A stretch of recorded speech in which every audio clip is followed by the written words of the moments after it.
ನೀವೀಗ ಅತಿ ಕಡಿಮೆ ಬೆಲೆಗೆ ವಿಮಾನದಲ್ಲಿ ಪ್ರಯಾಣ ಬೆಳೆಸಬಹುದು. ಹೌದು, ನೀವು ಕೇಳಿದ ಸರಿಯಾಗಿದೆ.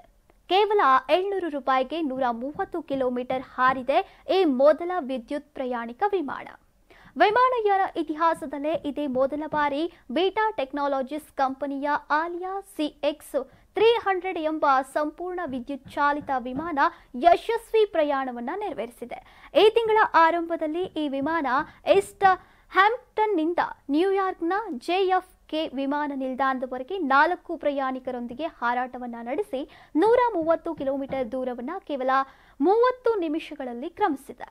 ಈ ಆವಿಷ್ಕಾರ ಕಡಿಮೆ ಶಬ್ದ ಮತ್ತೆ ಕಡಿಮೆ ವೆಚ್ಚವನ್ನು ಬರೆಸುತ್ತೆ. ಇದು ವಿದ್ಯುತ್ ವಿಮಾನಯಾನದ ಭವಿಷ್ಯಕ್ಕೆ ದಾರಿಯನ್ನ ಮಾಡಿಕೊಡುತ್ತೆ.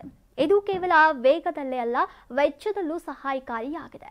ಹೆಲಿಕಾಪ್ಟರ್ಗಳಿಗೆ 13,800 ರೂಪಾಯಿನ ಇಂಧನ ಬೇಕಾಗುತ್ತೆ. ಆದರೆ ಈ ವಿದ್ಯುತ್ ವಿಮಾನಕ್ಕೆ ಕೇವಲ 694 ರೂಪಾಯಿ ಮಾತ್ರ ಬೇಕು. ಇದು ಕೇವಲ ತಾಂತ್ರಿಕ ಸಾಧನೆಯಲ್ಲ, ಇಂಧನದ ವ್ಯಯವನ್ನ ಕಗ್ಗತ್ತಲಿಗೆ ತಳ್ಳುವಂತ ಹೊಸ ದಿಕ್ಕು ಅಂತ ಬೀಟಾ ಟೆಕ್ನಾಲಜಿಯ CEO ಹೇಳಿದ್ದಾರೆ. ಆಲಿಯಾ CX-300 ನದು ಬಹುತೇಕ ಮೌನ ಹಾರಾಟ. ಯಾವುದೇ ಗರ್ಜಿಸೋ ಎಂಜಿನ್ಗಳಿಲ್ಲ, ಇಂಧನ ದಹನವಿಲ್ಲ. ಪ್ರಯಾಣಿಕರು ಸುಲಭವಾಗಿ ಸಂಭಾಷಣೆಗಳನ್ನು ನಡೆಸೋಕೆ ಸಾಧ್ಯವಾಗಿದೆ. ನ್ಯೂಯಾರ್ಕ್ನ JFK ವಿಮಾನ ನಿಲ್ದಾಣಕ್ಕೆ 30 ನಿಮಿಷಗಳಲ್ಲಿ ವಿಮಾನ 4 ಪ್ರಯಾಣಿಕರನ್ನ ಹೊತ್ತೊಯ್ದು ನ್ಯೂಯಾರ್ಕ್ನ ಬಂದರು ಪ್ರಾಧಿಕಾರ ಮತ್ತು ವಿಶಾಲ ವಿದ್ಯುತ್ ವಿಮಾನಯಾನ ವಲಯ ಎರಡಕ್ಕೂ ಇದು ಐತಿಹಾಸಿಕವಾಗಿ ಮೊದಲನೇದು.